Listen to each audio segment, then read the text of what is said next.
Alex? Doing well this morning, thank you. Good, good. So what's your role at Canadian Blood Services? What do you do here? I'm a logistics manager here in London. Okay. All right. And how long have you been doing that? I've been with CBS 6 years. 6 years. Okay. And you got some long-term employees. We were just talking to a guy 17 years. I do. That was one of the things I was blessed with when I got here is there's some 15, 20-year employees. Yeah. Unfortunately, with 15, 20-year employees, they start to retire on you. Yeah. So I do have some that are 2, 3, 4 years of service as well. Right. But as you just met, really professional 17-year employee will take a new one under his wing. Okay. And make sure that you may have driven, but it's very rare that we hire somebody who has anything to do with blood other than maybe being a donor themselves. So what does it take for someone to be in that role of a professional driver at your company? Because you're not just dealing with popcorn or something, like you're dealing with some serious stuff with blood services and equipment and that kind of thing, right? That is one of the challenges. You come to us with your license, either a D, B, or an A. Yeah. And that's the minimum standard to get in the door. Right. 2 years experience driving one of those vehicles. Okay. And then we take officially 2 weeks before anybody's allowed to actually do anything. Yeah. But it's actually 2 months before you do anything on your own. Okay. So you'd get partnered up with an experienced driver for the first few months of your job. Yeah. And then there's certain tasks that are easier than others to transition into. Okay. For example, you'd start doing blood deliveries to hospitals. Right. Okay. Pretty simple. Here's your blood. Here's the scanning system. Yeah. Here's your route. Okay. And then when the person's on site, when the driver's on site, what is their roles there? Because to me, they're dealing with, I don't know, nurses, I guess, or whoever is at the clinic. Do they have to operate differently than what we see in some normal truck drivers as far as professionalism goes? Yeah, that's one of the other challenges. We get there 2 hours before anybody else. Yeah. So hopefully the site's open. Yeah. You go in, you set up everything you see at a mobile clinic that driver has brought and set up. Okay. Clinic staff will arrive 15 minutes before the clinic's supposed to start. Right. And they'll make their workstation perfect, get their collection packs ready. Yeah. And the driver goes back and he's working what we call the end processing table. Okay. So after the phlebotomist has taken the blood, they put it on a table. The driver waits until there's enough to pack a tray. Right. A tray holds six pints of blood. Right. Put them on the tray, and then we put them into a specialized, basically a giant refrigerator. Okay. That keeps the blood at a proper temperature. Right. But during the clinic, the driver is interacting with the public. They work what we call help desk. If you arrive and you're a new donor, or you're a donor who forgot your blood donor card, he'll print you a new one. Okay. Sometimes there'll be, right now, for example, with COVID, the drivers are working what's called a wellness check. Right.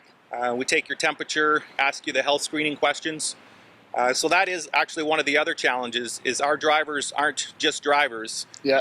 They're interacting a lot with the public. Yeah. And, people forget the stress of having to load the truck, drive the truck, then you set up the clinic, then you deal with the public. Yeah.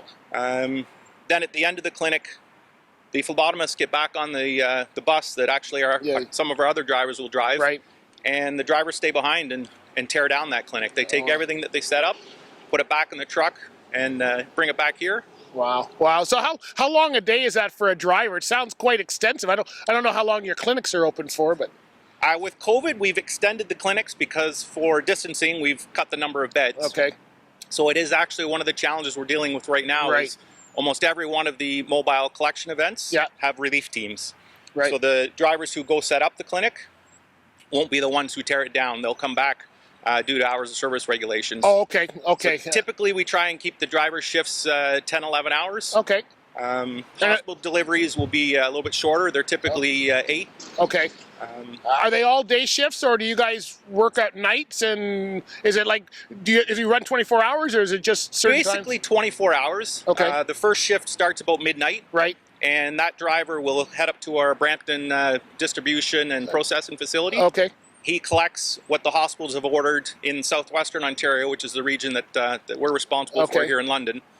He collects what they've ordered the day before, brings it back here. We break it up into milk runs, and we have 3 designated runs that go each way, deliver those. So is it still important for us all to give blood, because we don't want to overwork your drivers? I mean, is it still important for us to do that? Very important that we give blood. It's something that no matter what's going on in the world, there's always a need for blood. Right. Even during COVID, when no elective surgeries were going on, right. we were still having daily shipments. Right. So that was one of the first things we did when community centers and normal collection sites closed. Scrambled to find new collection sites. Wow. And that's also a challenge for the drivers. When they get to a site, they're typically given a map. It's a prearranged facility. Right. This is the map. This is how you lay things out when you get there. When you get to a new site that somebody's literally drawn up on the fly, they're not always as accurate as we'd like. And it takes the experience and professionalism of the team to make sure that when the collection staff arrive, we can actually collect. Great. So if someone is looking at being part of this team, because I noticed at your other locations you had a variety of vehicles. I think you have that here too, everything from vans to buses to straight trucks, tractor trailers. What should they do? How should they approach you? Do they approach a central site? Do they go to each particular clinic? Or? We do have a careers at blood.ca. Okay. But each site is responsible for their own hiring. Okay. We do use a centralized recruiting people based in our corporate office. Right. But 2 years experience with a B or a D. Okay. A is even better. Yeah. We do drive 26-foot straight trucks, equipment trucks, 24 passenger staff buses. Okay. We have 16-foot, we call them a BTS. It's the blood transportation system vehicle. That's the one with the big fridge in the back. Right.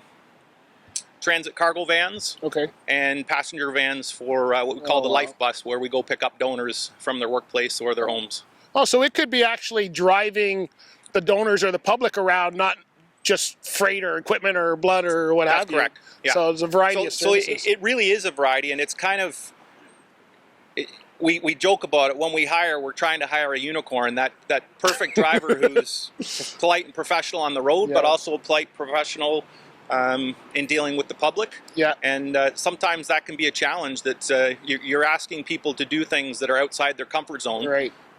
Then you're asking them to do things that are very complex with the blood transportation system, the paperwork that they have to do in order to ensure the blood is kept safe at all times. So you have a fairly professional team. What do we need to tell the public? Because you, like myself, see it from the other side, and most people don't see that part, right? So you've got a highly professional team, from what you're telling me. What would you want the public to know about them that you see probably every day and maybe not even notice? Like you're saying, the work ethic and stuff they have, right? Yeah, it's more challenging than you think. Yeah. Everybody drives a car, so everybody thinks they know what a driver's job is. Right.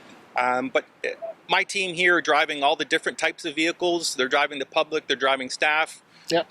They're setting up, tearing down, dealing with the equipment. Yep.